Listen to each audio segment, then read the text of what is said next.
달리다 보면 그 순간이 온다. 모든 게 고요해지는 그 순간이 온다.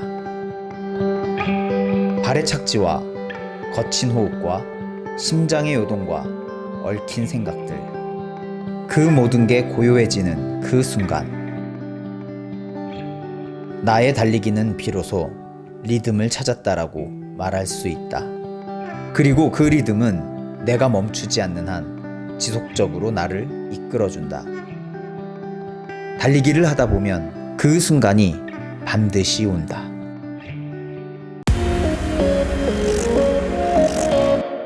안녕하세요, 해피러너 올레입니다. 오늘은 달리기에 있어서 리듬이 왜 중요한지에 대해서 말씀드려 볼까 합니다. 리듬이 뭘까요? 리듬은 흐름이나 움직임을 뜻하는 그리스어 리트머스에서 유래된 말입니다. 그래서 음악에서 리듬은 일정한 규칙을 가지고 움직이는 소리의 흐름이라고 정의하고 있습니다. 그렇다면 달리기에서 리듬은 이렇게 표현될 수가 있겠죠? 일정한 규칙을 가지고 움직이는 몸의 흐름. 마라톤 세계 기록 보유자 엘리우드 킵초게 선수의 달리는 모습을 한번 볼까요? 저는 이 킵초게 선수가 달리는 모습을 볼 때마다 하나의 예술 작품이 움직이는 것처럼 보입니다. 인간의 몸이 어떻게 이렇게 아름답고 완벽한 동작으로 움직일 수 있을까? 정말 완벽한 리듬 안에 있기 때문에 가능한 움직임이라고 생각하며 그렇기에 42.19m를 2시간 만에 달릴 수 있는 거라 생각합니다. 그리고 이 선수는 저 리듬을 만들기 위해 일정한 규칙을 따라 피나는 노력을 했을 겁니다.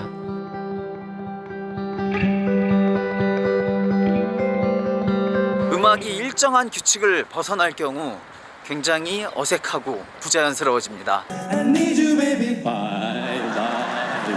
마찬가지로 달리기 역시 일정한 규칙에서 벗어나면 오래 달리기가 힘들어집니다. 반대로 일정한 규칙을 갖고 나만의 리듬을 찾아 달리기가 가능해진다면 지금보다 더 쉽게, 더 멀리, 더 편하고 즐겁게 달리기가 가능해집니다.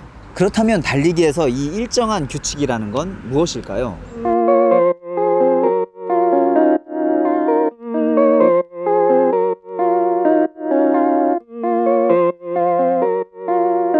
I'm a love giver, searching for glory. I'm a strong winner. 매일 달리기를 하고 있는 고배우님과 연기와 달리기의 일정한 규칙에 대해서 이야기해봤습니다. I'm a love giver. 안녕하세요, 배우 고한민입니다. お前は本当にアメリカ人か? 그러니까 제가 아우 괜찮아요. 무슨 말씀이세요? 그래. 말 관리가 항상 최우선입니다. 네가 마지막으로 듣는 목소리가 내 목소리겠네? 어? 천만당에도 기근 아닙니다. 출혈이 너무 심해서 혈압도 올라와야 하고 무엇보다도 환자의 의식회복이 시급합니다. 마라네 TV를 보다가 꾸준하게 달리는 그 형님의 모습을 보면서 나도 할 수 있을까? 하다가 시작된 게 이제 48일째가 됐어요. 브라운관에 너무 빵빵하게 나오는 저의 오징어 같은 모습이 싫었어요. 현빈 옆에 있으니까. 그러니까 이정혁 동무 옆에 쓰니까 제가 완전 빵빵한 오징어 동무가 돼서 제가 처음 달리기 전에 73kg였는데 어제 딱 재보니까 66.7. 와, 대박. 다리가 많이 안 좋은 상태예요. 장애 6급을 갖고 있어. 직체장애 6급이에요. 십자인대가 끊어졌고 반월산 연골판이 없고 달릴 수 있을까? 괜찮아요? 너무나도 감사한 게 다른 근육들이 발달이 되면서 거기에 상처를 이렇게 감싸주면서 오히려 안정감이 더 생겼고 네, 지금은 뭐 자유롭게 더 편하게 달릴 수 있게 된 것 같아요. Holding on to all the best things. 달리기를 통해 자신감을 찾아가는 배우. 문득 연기에도 일정한 규칙이 있는지 궁금해졌습니다. 연기에도 일정한 규칙 같은 게 있지 않아요? 그럼요. 완전히 있죠. 일정한 규칙들이 리듬감을 만들고 그 리듬감이 연기를 살아있게 만드는 것 같아요. 그런데 저는 고배우님과의 대화를 통해서 연기와 달리기의 묘한 공통점을 발견했습니다. 역시 일정한 규칙. 그 일정한 규칙 속에서 리듬을 만들어내는 것. 바로 힘 빼기, 호흡, 템포, 이 세 가지입니다. 연기에서 힘 빼기가 굉장히 중요하다고 저는 생각을 해요. 왜냐면 계속 청자도 그렇고 관객도 그렇고 굉장히 좀 거부감이 들고 힘을 빼고 임팩트를 줄 수도 있거든요. 야 이 씨놈아라고 얘기를 했을 때 화를 내거나 깜짝이야. 네. 힘을 빼고 할 수도 있거든요. 에이 씨발놈아. 아 기분 나쁘시죠? 기분 되게 나쁘네.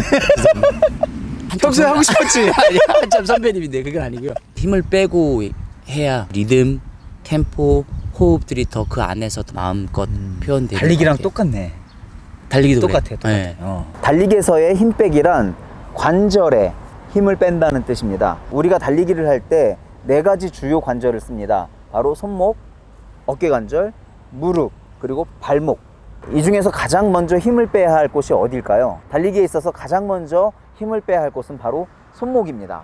저 역시 달리기 초기에는 이렇게 달렸어요. 손목에 힘이 꽉 들어가서 와 이러니 얼마 못 가죠. 손목에 힘을 주면 자연스럽게 어깨에 힘이 들어갑니다. 그렇게 상체에 힘이 들어가면 자연스럽게 하체도 힘이 들어간 채로 따라 구르게 됩니다. 하지만 이렇게는 몇 킬로미터도 달리기가 어렵습니다. 또 부상의 위험도 커집니다. 힘을 쭉 빼고 손을 가볍게 말아줍니다. 그리고 가볍게 흔들어줍니다. 그러면 자연스럽게 어깨에 힘이 빠진 상태로 움직여지죠. 그리고 이 어깨의 움직임에 따라 다리도 자연스럽게 가볍게 따라 움직입니다. 이렇게 상체가 가볍고 유연해지면 하체도 자연스럽게 가벼워지면서 리듬을 만들어낼 준비가 됩니다. 모든 운동이 다 그런 것 같아요. 아 그래 맞아. 이번에 그 영화 준비하면서 이렇게 이틀 배워봤는데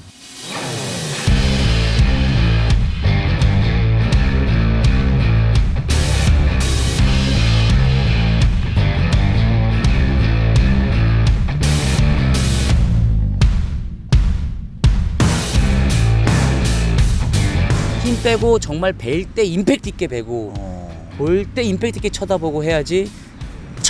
베고 찌르고 사람 베기도 전에 네가 무거워서 지친다. 정말 힘 빼니까 나오더라고.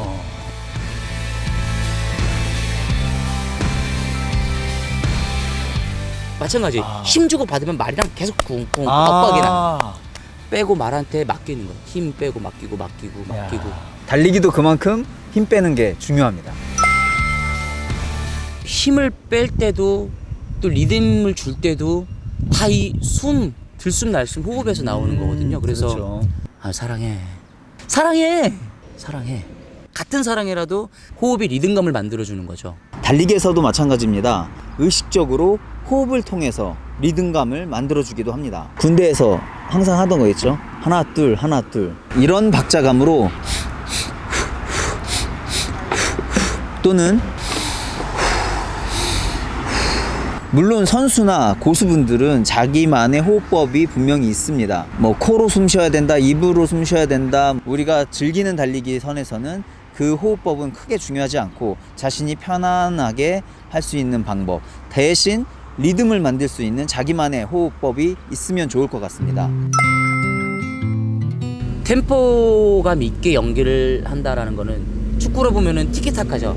상대방과 주고받고 템포, 힘 빼기, 호흡 이런 것들을 자기만의 그런 방식대로 잘 어울려진다라고 하면 연기에 리듬감이 생겨버립니다. 자신만의 템포로 돋보이는 연기를 만들어내는 배우들처럼 러너들도 자신만의 템포, 즉 자신만의 페이스를 갖는 것이 중요합니다. 초보 러너들이 가장 힘들어하는 것 바로 일정한 템포로 달리는 겁니다. 어느 순간에는 속도가 쫙 올라가다가 또 힘들어지면 뚝 떨어지고 그렇게 좀 천천히 달리다 보면 또 힘이 생기니까 또 빨리 달리고 이 템포가 왔다 갔다 하면 오래 달리기를 할 수가 없습니다. 그래서 우선 자신만의 템포, 즉 자신만의 페이스를 알아야 합니다.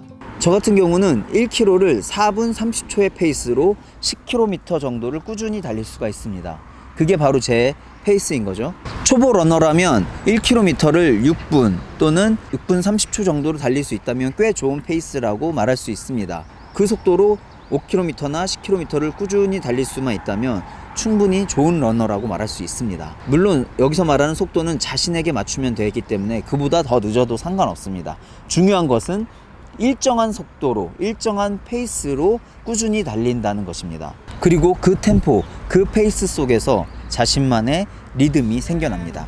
일정한 규칙, 힘을 빼고 규칙적인 호흡과 일정한 페이스를 유지하는 것을 통해 자신만의 리듬을 만들어내는 것, 그리고 그 리듬을 유지하기 위해 꾸준히 노력하는 것이 중요합니다. 매일 아침 달리기를 통해 만들어낸 리듬은 그 하루를 즐겁게 유지시켜줍니다. 또 그 하루하루가 모여 우리의 인생에도 리듬을 만들어줍니다. 그렇게 만들어진 삶의 리듬은 크고 작은 문제들로부터 우리를 평온하게 유지시켜줍니다. 그래서 저는 삶의 리듬을 찾고 싶을 때 달리기를 합니다.